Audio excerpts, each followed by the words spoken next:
What's up, everybody? I'm TJ. And I'm Kelsey, and we are the Nashville Wine Duo.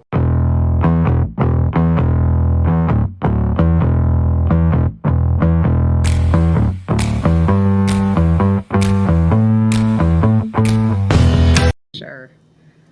All right, we are here in Franklin, Tennessee at Gray's on Main on the third floor. I've never been up here before. Aww. We have a lot of lady energy. We have Joni here, the co-owner, and Jillian, the bartender manager at Obie Joyful. Yes. So we're so excited. Thank you guys for doing this with us today. Thank you. What an honor. Yes. So we really just want to dive right into like the history of, I know that this one started first. Gray's on Main was the original, Right. And then Obie Joyful followed. So Exactly. why don't we, Joni, you start with just your story and how this all happened. Yeah. Well, first, thank you so much, both of you, for having us. This is such an honor. We love to talk about Gray's and OBJ both. We love being in downtown Franklin. I mean, where could you have a better restaurant and bar than on Main Street in downtown Franklin? So we love talking about it. So thank you so much.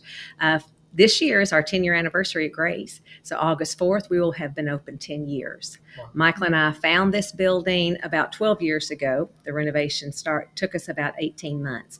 We had looked and looked for about 6 years for a building like this that was very historic, that was very family-oriented, a gathering place. We did a lot of research prior to that, bars, speakeasies, restaurants, music venues, and we truly wanted it to be a gathering place for Franklin, for the people, but then also for all the tourists that come and go. So that's kind of where it started. Gotcha. So your whole vision in mind, y'all wanted it to be kind of this like old school feel. Yes. It sounds like, which this building has a lot of history. What was the building originally? So the building was built in 1876, and originally it was a furniture store. Okay. So when we walked into the building, it had been empty for 10 years. So you can imagine what Michael and I walked into after being empty. I mean, it was abandoned for 10 years. Second and third floor here, there was never any public here. So there had been fires up here. There were, it was just super, super dirty. But we found an old elevator, which you can kind of see a little bit of it behind. And I know they're going to do some B-roll a little bit later, so y'all see that. But the elevator was over in the corner, literally behind me, with a wooden plank, big, huge pulley system that had been here. And there's a date on this elevator that says 1871. So that was the date that it was built, brought in. And then you could see down below the wooden plank to the second floor, and they would pulley all the furniture up here. So about 10 years of the life of Gray's at the very beginning was a furniture store. Then after that, it became a pharmacy. Okay. And how do you feel like, so once y'all got into this space, what was the reception right away from the community? Gosh.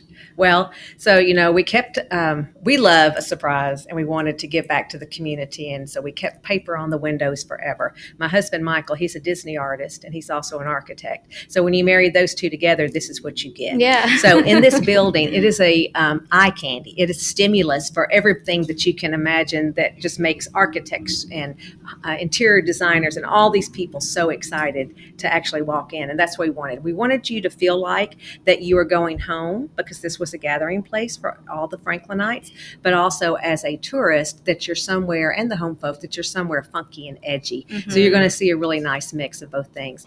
So when we decided to open on August 4th, 10 years ago, the city allowed us to close the street down because the sign had not been on for 10 years. That sign was extremely endearing to a lot of people. So we had a street party outside. The old Gray's was outside. A lot of servers and different people were doing 1950s style street party, tents, yada, yada. And then we had an open house, and you could walk through the new Gray's. We had no idea how many people were going to show up.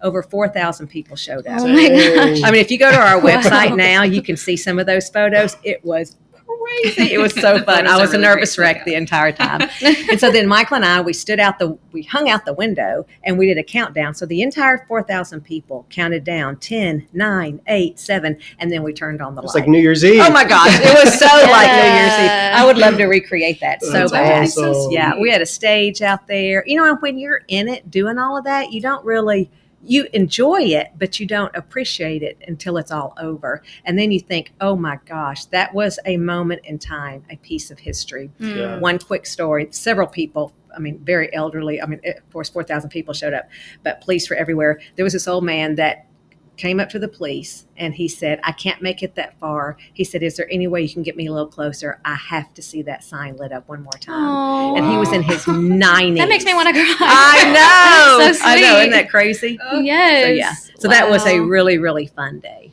Super fun day. Yeah, Yeah. making a lot of hearts happy. I mean, we know we've lived here about 4 years, and the community is just awesome here. Mhm. I feel like it's a very welcoming community, but also a community that really cares about the history of Franklin Mhm. and about the community. Like, it's just, it's different from other places that I've lived before, and I just love, like, the warm hearts, but you know what, but this is who we are, and we are giving and we're loving to people, but we want to keep integrity also, you know, what we have here. Oh, 100%. Yeah. And that's what, you know, not only is this a restaurant and we make money, but it's also our platform, my platform to love on people. Yeah. And I love to do that as people walk through the doors. When you're walking through Grace and you're walking through OBJ, and Jillian feels the same way, you are literally walking into our homes. And we're going Right. to take care of you like you walked into my front door, like you're my grandmother or my aunt or my mom. You know, we're literally going to take care of you. But even more so than that, we love to give back to the community. And we also want all boats to rise. We love the fact that we have other restaurants and bars on our street because that raises the level of competition. But we want you to succeed. We want everybody down here to succeed. I've served on many boards. I've done lots of things with the mayor. With other entrepreneurs down here, we want you to thrive. And that's what we're doing this on the heels of other people that have done this before. The reason why downtown Franklin looks the way it does and feels the way it does is because of the people. And it's the people that renovated the streetscapes back in the 80s and that have, you know, did all this volunteer. I mean, a lot of it was volunteer, not paid positions. And that's the passion that we're on the heels of and just get to continue to thrive because of that.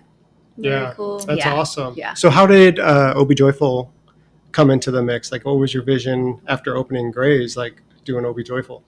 Well, I would love to have about 5 or 6 different restaurants and bars all together. We wanted another building. We wanted another concept. Nothing, not quite like here. You know, Gray's is 3 floors, lunch, dinner, music venue, private club, event space. It's a beast. We have about 50 employees here. Between the 2 restaurants, we have around 70 employees. So we want to do something much smaller, something speakeasy. When the people that left that space next door, we told them over and over, please let us have us. Please come to us first. And they finally did. And so then we did. We had an amazing bartender that's a dear friend of ours, dear friends of Jillian's, Micah Brom. Really, my husband, Michael, and Micah are the 2 that inspired OBJ. And they just go in. It starts with the space. And you go in and look at your space and you just figure out, what do we want to do? And they wanted it to be very speakeasy. They definitely wanted to be bourbon and whiskey based, the best in the world, you know, the country. And so that's where it started. And then after that, we had Jillian come on board. She was trained under Micah for a little while. She can tell you more of that story. But we have been blessed with some amazing people that have come into our lives and worked for us, Jillian being one of them. That's awesome. Yeah. Thank you. So Jillian, we hear you're a female beast. So how did you get in the mix of all this? Yes. So I've been in the service industry and bars and restaurants just about my whole life. Had originally started while I was in college, just as a way to, you know, pay my bills while I was still doing school and all of that.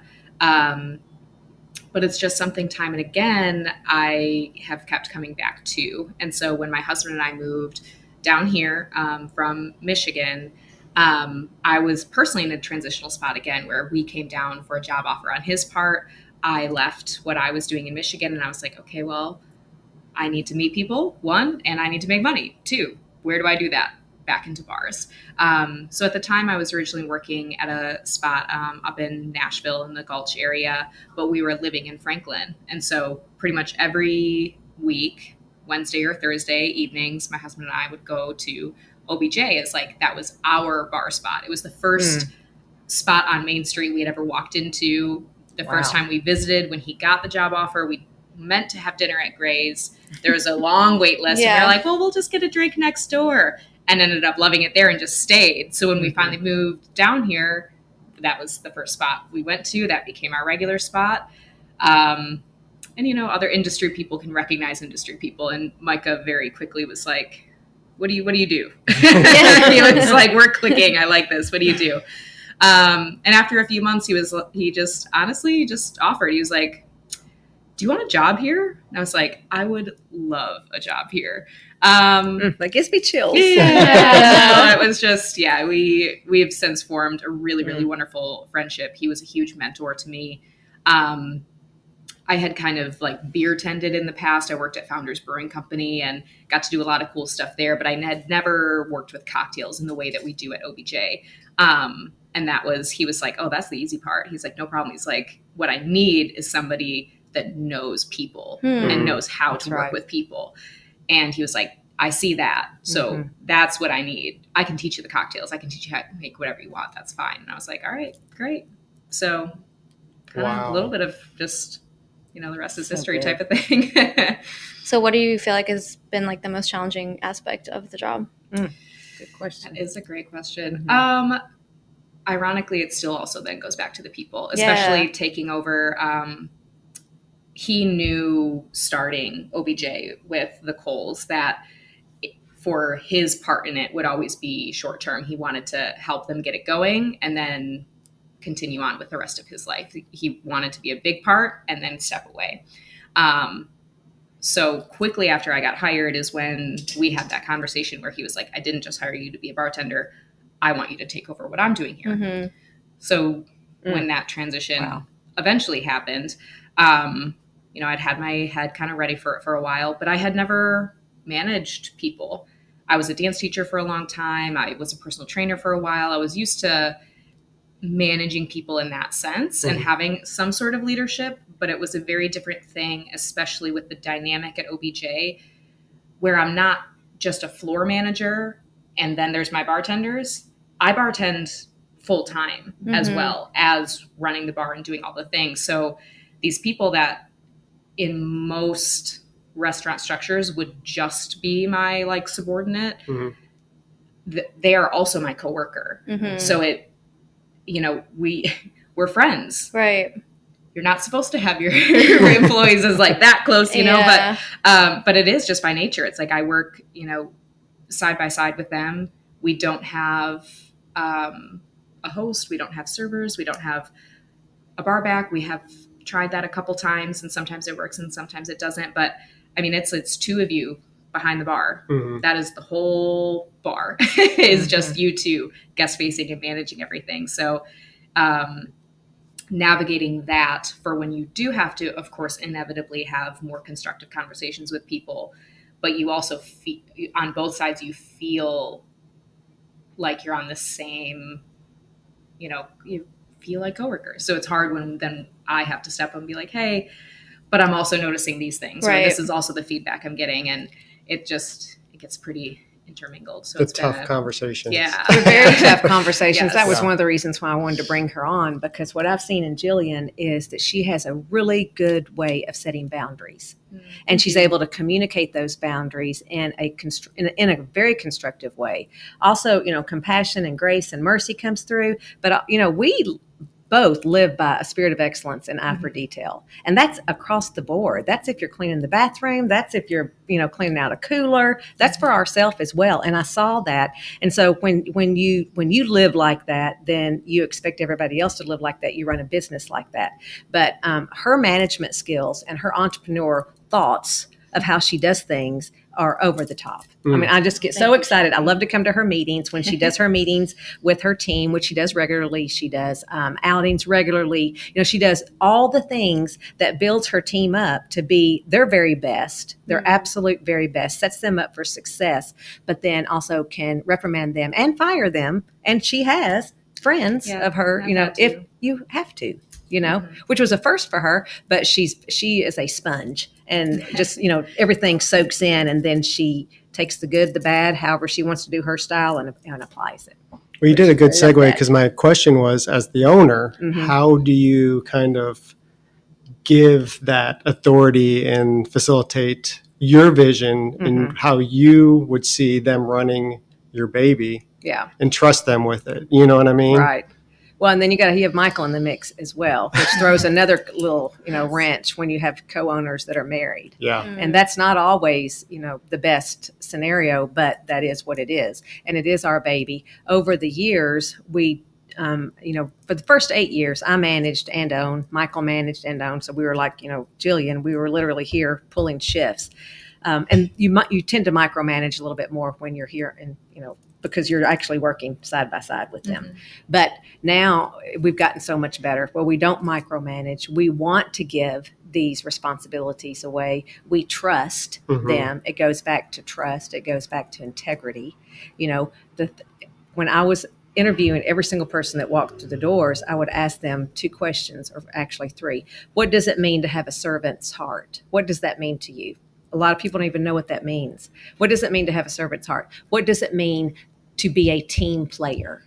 And then what is the word hospitality to you? How does that look? How does that feel? How do you extend hospitality? Those 3 things you cannot teach somebody. It's either in you or it's not. That doesn't mean you have to be a type A personality, because we don't want all type A's around here. Right. It does not. It does not work. But you're either a server, you have a servant's heart, or you're not. Yeah. You're either a giver or a taker. And that's just life across the board. And she's a giver. Oh, thank you. That's awesome. Yeah. Yeah. Wow. Very, very cool. I've never heard someone say that. That those are their criteria, when they're looking for people. And I just think that's awesome, especially because it's a business of people, like y'all are saying, and it's how are you going to treat the guests it feels like a home away from home, how are you going to do that? And it can look different for different people, right? Like you're saying, hospitality can look so different for different personalities. But I love that. That's very cool. And when you trust someone, she may not ask that exact question, but she knows what my heart is. She knows the type of people, and we make mistakes. Right. I mean, we've hired people that were definitely not servers or servants. Yeah. But all my managers know how we feel and what we want. Yeah. At the end of the day, pretty quickly because of that mindset. When I hire people, I try to go kind of with that same perspective that Joni has, and looking for what I know she'd be looking for, because I remember the first time I sat down with her was very impactful. I remember thinking to myself, okay, so this is not just another restaurant. Right. This is ownership that is present. This is people that care, which frankly is just not always the deal in the service industry. It's definitely not. No. And a lot of it, especially on my side, as still being actively in it as a bartender, there's a lot of pretty toxic work environments, unfortunately, just both with personal habits and structures within a restaurant or a bar. It's oftentimes not super great. And something that always stands out to me, I don't think you even know how often I think about this, is Joni's very firm about just because that is normal for the industry does not mean it is the norm for us. And I try to lead a lot of my decisions with that often of I don't care if that's the norm and this is the pattern that's normally happening. I don't want to be perpetuating that. I've worked in toxic places. If I'm going to be in charge of this now, that is an opportunity and a responsibility on my end to change that pattern and create a better work environment for everyone. So sometimes that comes down to, yes, you do have to let go of somebody who's now making it less productive and less healthy and less positive. And sometimes it's just on my side of, Joni mentioned doing staff days. I try to hold at least one main one, and if I can work in a smaller one to 2 a year of a staff appreciation day. And I structure them to still be productive. I usually work with one of the brands. We're very fortunate being in Franklin and Nashville that there's a lot of brand representatives that live here. It's not the case for everywhere. And I sometimes forget that and take it for granted, but I'm able to utilize these brands. They have budgets for doing these types of things. So we work together. We kind of break it up into 3 parts of the day, of a volunteering portion, giving back to the community, whether it's here in Williamson County or up in Nashville. Yeah, it's awesome. Try. Yes, we really try. We do more of an activity-based fun thing. In the past, we've been able to combine some of that, doing a river cleanup and kayaking, because some of my staff is really passionate about the outdoors. I'm very passionate about animals. So one of those times we did National Puppy Day at the Nashville Humane Society. We did go-karting at Music City indoor go-karts. It's volunteering, activity, fun, get everybody, loosened up and just kind of silly. And then we finish with drinks and some snacks at somewhere that, again, the brand also has an account somewhere else, and they take us out and they take care of us. But it's like trying to make those changes of like, every restaurant is going to say like, we're a family. Well, you can say that, but like you need the actionable steps behind it Totally. for it to really be impactful. Well, we've been talking about this lately, just from things that we've witnessed in our life, our own jobs, stuff we've happened with, in the past and stuff, that it really, and I am a firm believer that I think like good things come from the top. I really believe that. And has to, if the person at the top, and it makes total sense in the beginning, it is hard to trust. It's hard to, it's your thing. And so it takes a little time, but I love that you're like, I gave into just the trusting the right people and like trusting my heart and my gut and what I wanted this vision to be. And then you allowed your vision, you allowed it to, people to do it, Right. you let people actually do it. And that's what the problem that I think that we've experienced in the past is like, you hire people for a job, but then it's like, well, I'm going to cut you under your feet and I'm not going to actually let you do everything that I've hired you to do, but still guiding and being in there, but letting the people flourish in their role. I mean, I can't imagine the type of leap of faith that requires, because when I took over managing OBJ, I mean, I had ideas. I had stuff I wanted to do and tweaks I wanted to make. And the bar program looks very different than it did a couple years ago when I took over. And, I mean, I can't stress enough how grateful I am. That, I mean, it was just like time and time again. They were like, okay, we'll try it out. Yeah. Try. They're like, if it doesn't work, then, we can talk about it. But like, sure, try it out. And then it's just been a pattern over and over. They've also have been so wonderful to let me figure out what doesn't work also. Of like, it hasn't been, like she said, of just trying to pull back on like that micromanaging mentality of they've been so great of like, they can see and trust that if I've done something and I'm like, that didn't have the result that I really was hoping for, I go ahead and change that. And then we talk about it later of they address like, hey, I'm glad that, I could see X, Y, Z. Yeah. But the faith there is just like, a lot of open communication too. Like, I know I'm a micromanager. So I'm like, I can't imagine. I mean, what but you said, isn't that great management skills on her part? Yes. And 100%. so mature. Yes. No, very. I mean, so that's why she's going to be able to own something at some point. Because totally. she's going to run her business like that. Yeah. Which is fabulous. Oh. Yeah. I love when I see businesses that are, thriving like this, and I can see it is because of the environment. Like you mentioned, toxic workspaces. I think every person in the world has probably experienced that at one time. Yeah, and I think that that's the number one reason people leave jobs is because of it being not good. Because of whatever the dynamic is, and so it's so important that you have a healthy love, that you're taking them out and you're doing these, like you're creating this, thing here, and I just love it. I think it's great.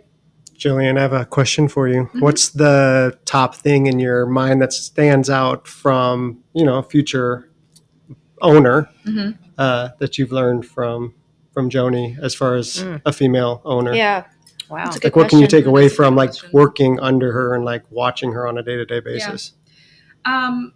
And this might be potentially overly specific to also then my situation, but I've really learned a lot watching her dynamic co-own this with Michael. I say that first specifically to myself because my husband is also an entrepreneur and he's incredibly supportive of the things that I do. But I know that if/when I get into my own space, I know I'm going to want some of his feedback. And I also know that I'm going to need feedback from other important people around me. It can't just be myself.